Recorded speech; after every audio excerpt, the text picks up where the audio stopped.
오늘도 먼저 지난주 은혜 받은 내용을 되새김질을 하고 또 오늘도 새로운 은혜를 받도록 하겠습니다. 우리 지난주 가인과 아벨 두 형제를 살펴보면서 은혜를 받았죠. 아담과 하와가 임신이라는 것을 최초로 합니다. 출산이라는 것을 최초로 해요. 너는 아이를 낳는데 고통이 있을 것이다. 임신하는 고통, 자식을 낳는 수고가 있을 것이다. 하나님이 말씀하신 대로 그 말씀을 온몸으로 체험하게 됩니다. 어쩌면 자식은 이처럼 평생 십자가예요. 그러나 한편으로는 자식은 하나님이 주신 선물입니다. 하나님이 주신 상입니다. 이 두 아들이 무럭무럭 자라서 가인은 농사하는 일을 하면서 살아가고 아벨은 양을 치는 일을 하면서 살아갑니다. 땀 흘려서 열심히 일한 소산을 제물 삼아서 하나님 앞에 감사의 제사를 드려요. 근데 하나님께서 아벨과 그가 드린 제물은 기쁘게 받으시고 가인과 그가 드리는 제물은 받지 않으셨어요. 그들이 드리는 제물이 문제일 수도 있고 그들이 드리는 자신의 마음과 삶이 문제일 수도 있습니다. 하나님을 예배함으로 우리가 드리는 것은 시간과 공간과 헌금만 드리는 게 아니에요. 우리의 삶도, 우리의 마음과 몸도, 우리의 정성도 드리는 것입니다. 믿음으로 살아가는 생활, 믿음으로 드리는 제물을 하나님께서는 기쁘게 받으십니다. 결국 가인이 화를 냈어요. 왜 내 것은 안 받으시냐? 그래서 사랑하는 자기의 아들 아벨을 쳐 죽여버렸어요. 식탁에 둘러앉아 행복해야 될 형제 자매들, 오히려 지켜주고 사랑해야 할 형제를 쳐 죽여버렸어요. 부모의 마음을 아프게 하고 하나님의 마음을 아프게 합니다. 그래서 하나님께서는 가인에게 형벌을 내려요. 그러나 하나님께서는 아담과 하와에게 그래 했듯이 가인에게도 긍휼을 베푸십니다. 가죽옷을 입히셨듯이 하나님께서는 가인에게 표를 주십니다. 땅에서 피하며 유리하는 형벌의 삶을 살아야 될 가인을 보호하기 위한 표입니다. 이 표 역시 범죄한 인간에게 희망이 있고 범죄한 인간에게 주시는 하나님의 은혜와 사랑입니다. 할렐루야. 오늘은 이러한 가인의 후손들을 살펴보면서 함께 은혜를 나누려고 그래요. 동생 아벨을 쳐 죽인 최초의 살인자인 가인은 놋 땅에 거주하면서 가정을 꾸리게 됩니다. 아내가 임신하여 아들을 낳자 이름을 에녹이라고 지었습니다. 에녹의 뜻은 시작이라는 뜻이에요. 그리고 가정을 갖게 된 가인은 성을 쌓습니다. 그 성을 쌓고 아들의 이름을 따서 에녹 성이라고 이름을 지어요. 오늘 16절 말씀인데요, 가인이 여호와 앞을 떠나서 에덴 동쪽 놋 땅에 거주하더니, 가인이 여호와 앞을 떠나서라는 기록을 좀 눈여겨봐야 돼요. 떠나서라고 번역하고 있는 단어의 정확한 의미는 달아난다, 피한다, 그런 의미예요. 이러한 의미를 살려서 16절 말씀을 다시 읽으면 이렇게 읽을 수 있어요. 가인이 하나님께로부터 달아나서, 가인이 하나님을 피해서 에덴 동쪽 놋 땅에 거주하였다, 이렇게 읽을 수 있어요. 가인 스스로가 하나님으로부터 멀어지려는 의도를 가지고 있었다는 말이에요. 마치 아담과 하와가 하나님의 낯을 피하여 동산나무에 숨은 것처럼 가인도 하나님으로부터 가능하면 멀리 멀리 떨어져 살고 싶어 했다는 말이에요. 하나님과 상관없이 살고 싶어 했다는 말입니다. 최초의 살인자인 그에게 비록 형벌을 주셨지만 그래도 표를 주어 죽임을 면하게 하셨던 그 하나님을 잊고 살고 싶다는 그런 말이에요. 이런 가인의 마음이 행동으로 나타납니다. 여러분, 이런 마음이 행동으로 나타나는데 어떻게 나타났을까요? 그것이 무엇이냐 하면 가인이 성을 쌓는 거예요. 성을. 아니, 가인이 성을 쌓는 것이 무엇이 문제일까요? 가인이 성을 쌓고 그의 아들의 이름으로 성을 이름하여 에녹이라 하니라. 이 말씀에서 성이라고 번역하고 있는 단어는 영원한 거주지라는 그 뜻이 있어요. 영원한 거주지. 영원한 거주지라는 단어를 여러분 들었을 때 팍 떠오르는 말씀이 있지 않아요? 그게 뭐냐면 동생 아벨을 쳐 죽인 가인에게 하나님께서 주신 형벌이 뭐예요? 네가 땅에서 피하며 유리하는 자가 되리라. 이 형벌이에요. 그런데 가인은 지금 어떻게 하겠다는 거예요? 정착하여 살 영원한 거주지인 성을 쌓고 있습니다. 가인의 이런 행동은 무엇을 의미하는 것일까요? 하나님께 대한 반항입니다. 하나님, 나보고 사람을 피하여 이리저리 방황하며 평생을 살라고요? 아니요. 내가 하나님의 그런 형벌을 무력화시킬 수 있어요. 그러니 하나님, 나를 잊어주세요. 그러니 상관하지 마세요. 영원한 거주지인 성을 쌓아 첫 아들의 이름을 따서 성 이름을 짓는 가인은 지금 하나님께 반항하고 있는 거예요. 반항의 성읍을 쌓고 있는 것입니다. 그런데요, 하나님이 내리신 형벌은 하나님만 거두실 수 있습니다. 여러분 믿습니까? 너가 먹는 날에는 반드시 죽으리라. 죄의 싹신 죽음은 결코 인간이 해결할 수 없습니다. 죄, 죽음, 이것은 오직 하나님만이 해결하실 수 있어요. 오직 예수 그리스도만이 해결할 수 있어요. 그러니 반항하면 안 됩니다. 오히려 겸손하게 하나님께 자복해야 합니다. 야곱의 12아들을 여러분 아시죠? 이 야곱의 12아들을 통해서 이스라엘의 12지파가 그렇게 생기게 돼요. 근데 이 야곱의 12아들 중에서 셋째 아들이 있어요. 그게 누구냐면 레위라는 아들입니다. 야곱이 죽기 전에 12아들을 다 불러요. 그리고 큰아들에서부터 저 막내 아들까지 한 사람씩 한 사람씩 나오라고 그래가지고 죽기 전에 머리에 손을 얹고 축복해 줍니다. 그런데 이 시므온과 레위는 축복하는 게 아니고 오히려 저주합니다. 저주. 그런 이유가 있어요. 디나라는 야곱의 딸이 있었어요. 근데 이 딸은 시므온과 레위를 낳은 엄마가 낳은 딸이에요. 그냥 친동생이에요. 야곱이 아내가 4명이나 있었는데 똑같은 엄마 뱃속에서 나왔단 말이에요.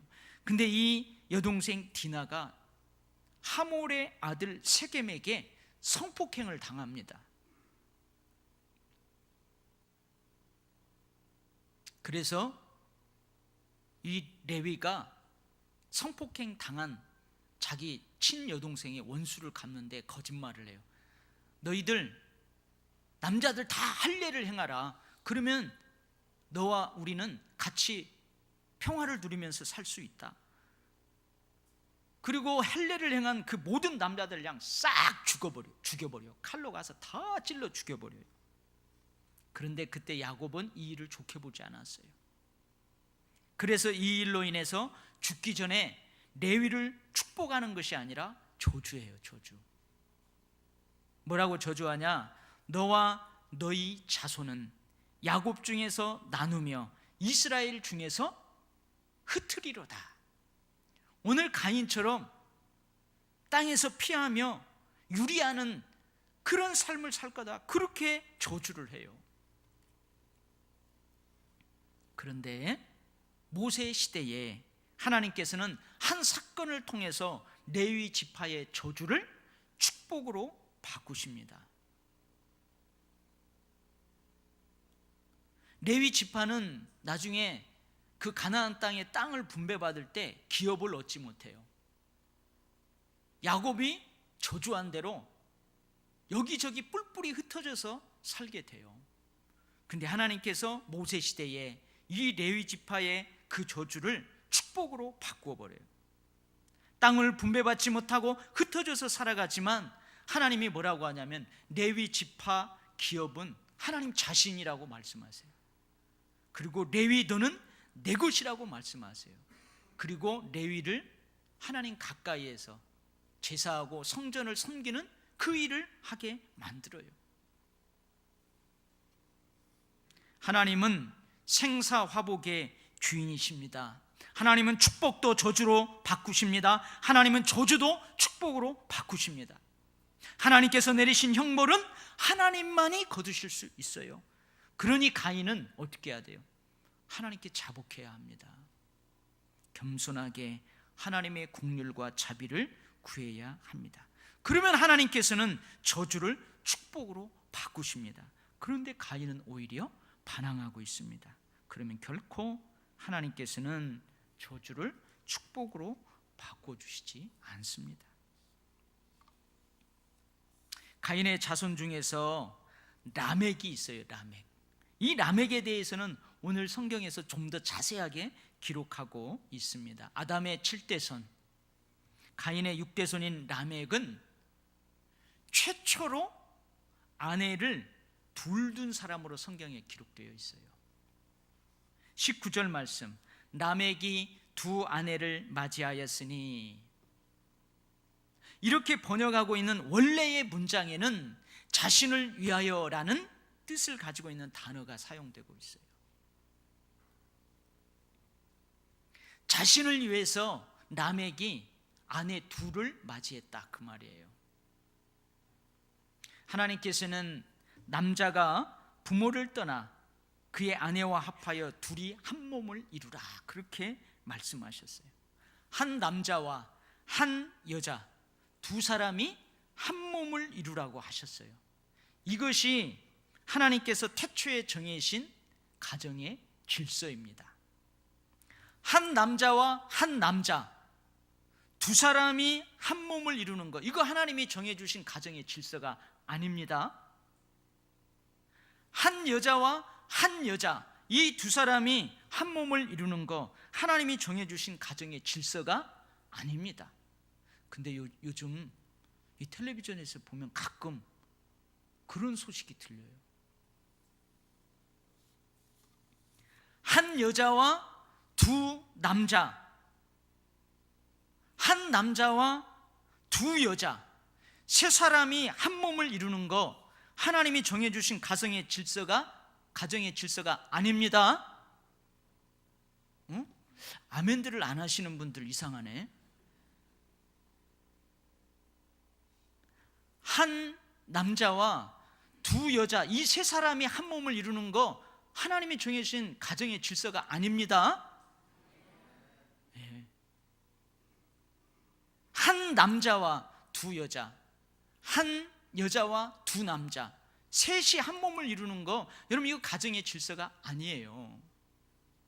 그런데 라멕은 하나님이 태초에 정해주신 가정의 질서를 깨트리고 세 사람이 한 몸을 이루어요.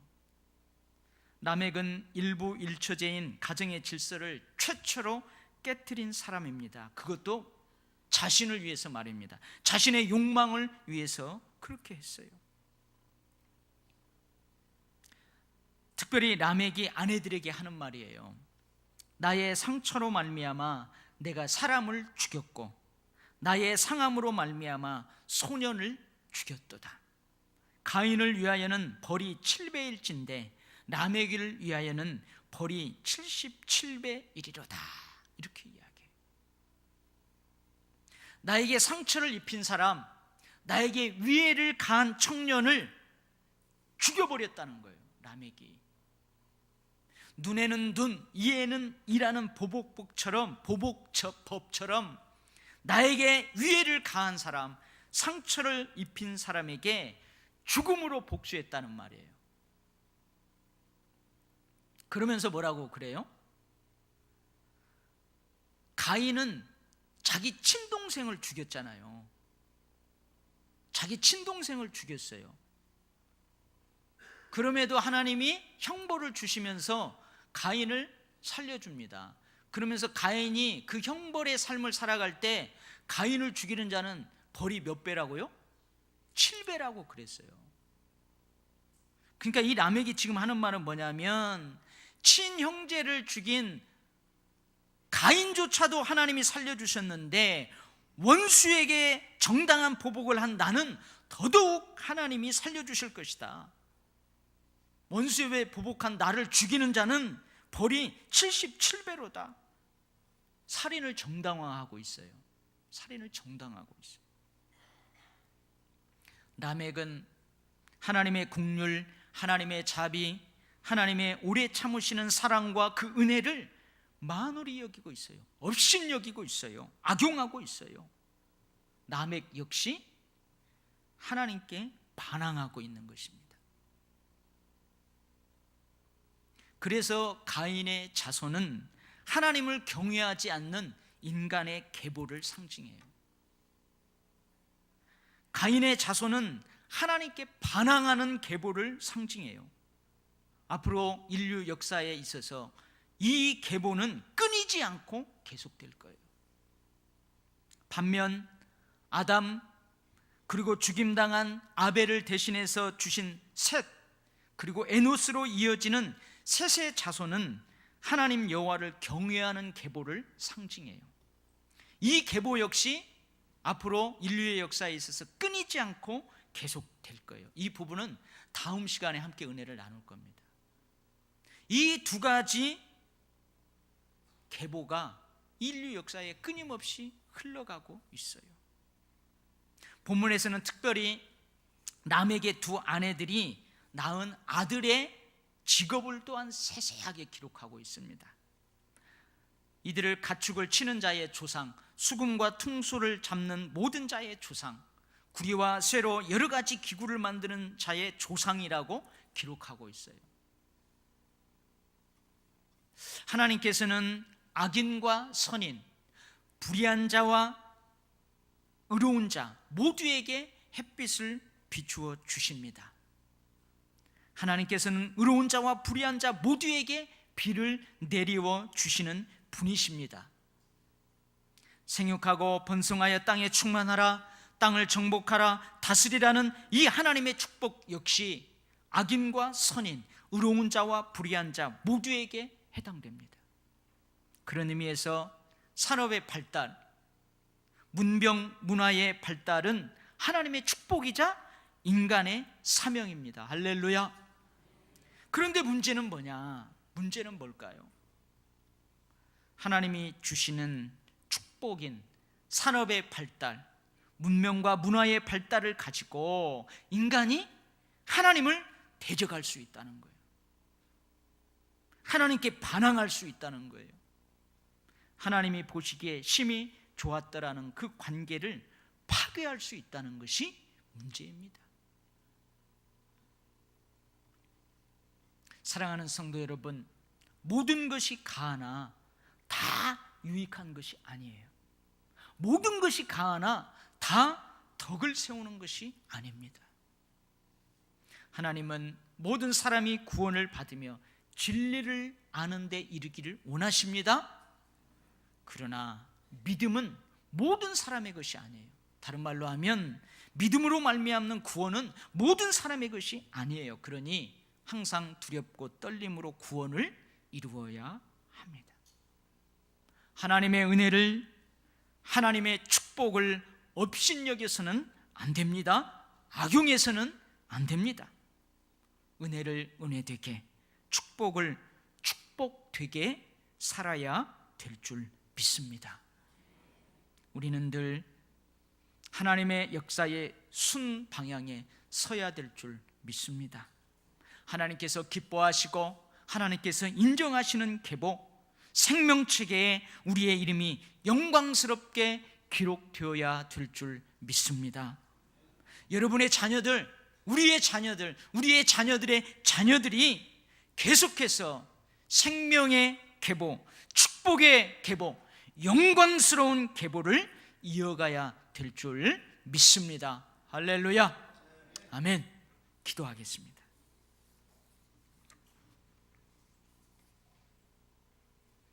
하나님 아버지, 인류 역사에 도도하게 흘러가는 이 두 줄기, 특별히 우리를 선택하셔서 하나님의 역사의 순방향에 서서 하나님의 구원의 역사를 이루어가게 하시니 감사합니다. 이 축복의 역사가 당대에 멈추지 않게 하시고 우리의 자녀들, 그 자녀의 자녀들 천대 만대까지 계속해서 영광스럽게 그렇게 이어지기를 간절히 원합니다. 하나님, 아직도 저쪽 편에서 하나님의 축복의 역사를 모르고 하나님께 반항하며 하나님을 경외하지 않는 자들을 향하여 우리가 사명을 감당하게 하여 주시옵소서. 저들도 하나님의 역사에 순방하게 설 수 있도록 빛과 소금의 사명, 착한 행실로 예수 그리스도의 향기가 되는 사명, 구원을 일으키는 새 생명의 역사의 사명을 우리가 영원토록 감당케 하여 주시옵소서. 예수님 이름으로 기도하옵나이다. 아멘.